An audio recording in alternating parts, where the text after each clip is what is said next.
नमस्कार महाराष्ट्रातील सर्व डी एड धारकांना. सर्वांसाठी आपल्याला माहिती आहे की आधीच खुशखबरी आलेली आहे की कंत्राटी भरती निघणार आहे असं आपण भरपूर दिवसापासून ऐकतो. आजचा विषय त्यावरच आधारित आहे. त्यापूर्वी जे पण आपल्या चॅनेलला नवीन आहेत त्यांनी चॅनेलला सबस्क्राईब करा. कंत्राटी भरतीबद्दल जी पण माहिती असेल प्रत्येक जिल्ह्याची ती मी तुमच्यापर्यंत पोहोचण्याचा नक्कीच प्रयत्न करेल. वेगवेगळ्या जिल्ह्यात वेगवेगळ्या जागा राहतात. त्याच्यासाठी काय नियम व अटी आहेत, कोणते कागदपत्र लागतील, तुम्हाला कुठे अप्लाय करायचं आहे, ह्या सर्वांची माहिती आपल्या चॅनल थ्रू देण्याचा आपला प्रयत्न असतो. त्याचप्रमाणे आपल्या चॅनेलवर आपण स्पर्धा परीक्षेवर आधारित ज्या पण परीक्षा असतात त्याची संपूर्ण तयारी, संपूर्ण म्हणण्यापेक्षा गणित या विषयाची आणि बुद्धिमत्ता या विषयाची एकंदरीत खूप चांगल्या पद्धतीची तयारी आपण करून घेतो. ते पण बिना कोणत्या चार्जेसचे, फ्री ऑफ कॉस्ट असतात. एकदम बेसिकपासून आपण आपले व्हिडिओज बनवून अपलोड करत असतो.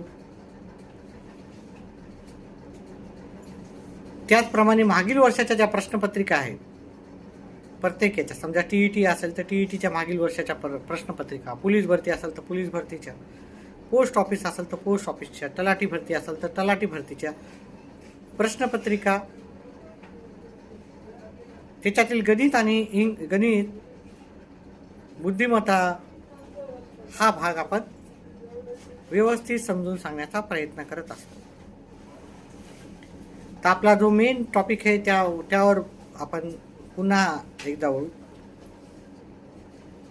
की जी कंत्राटी भरती आहे, जसं की आपल्याला सर्वांना माहिती आहे की उच्च न्यायालयाने कंत्राटी भरतीसाठी परवानगी दिलेली आहे आणि त्यानुसार 18,106 जागा, किमान एवढ्या जागा तरी आपल्या कंत्राटी भरतीच्या निघणार आहेत. ह्या जागा 10पेक्षा कमी पटसंख्या असलेल्या ठिकाणी एक कंत्राटी टीचर आणि जिथे 20पेक्षा कमी कंत्राटी टीचर आहेत तिथे एक कंत्राटी टीचर आणि नियमित टीचर अशा जागा निघणार आहेत. म्हणजे प्रत्येक जिल्हा परिषदेवर किमान एक कंत्राटी टीचर तरी राहणार आहे.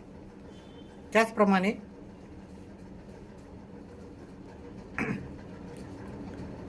ज्या शहरी भागात प्रायव्हेट शाळा असतात तिथे पण कंत्राटी भरती सुरू होणार आहे. परंतु कंत्राटी भरतीला परमिशन म्हणजे परवानगी मिळवून त्यानंतर किती जागा निघणार ते जाहीर झाल्याच्या नंतरही आपल्याला माहिती आहे की कंत्राटी भरतीला वेळ लागत आहे. अजून कुठल्याही प्रकारची जाहिरात आपण पेपरमध्ये पाहिलेली नाही.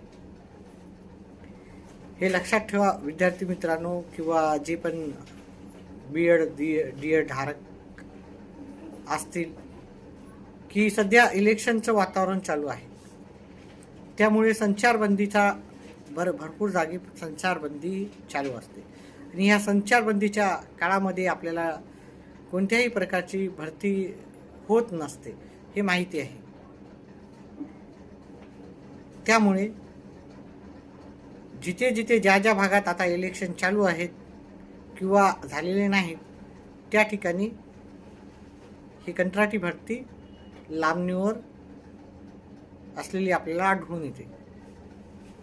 परंतु तुमच्या विभागात जसंच किंवा जिल्ह्यात प्लेसला जसंच ही निवडणूक नगर परिषदेची होईल तेव्हापासून तुमच्या जिल्ह्यात जाहिराती येण्याचं काम हे सुरू होणार आहे. प्रत्येक जिल्ह्यावाईज ही जाहिरात राहणार आहे. तेव्हा जसं प्रत्येक जिल्ह्याची जाहिरात येईल तसं मी तुम्हाला सांगण्याचा प्रयत्न करणारच आहे.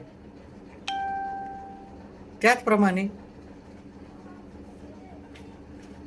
हा फॉर्म कुठं भरायचा, कधी भरायचा, का मागच्या वर्षीचा फॉर्म भरला होता त्याच्यावरच चालेल याची माहिती अजून तरी काही स्पष्ट नाही.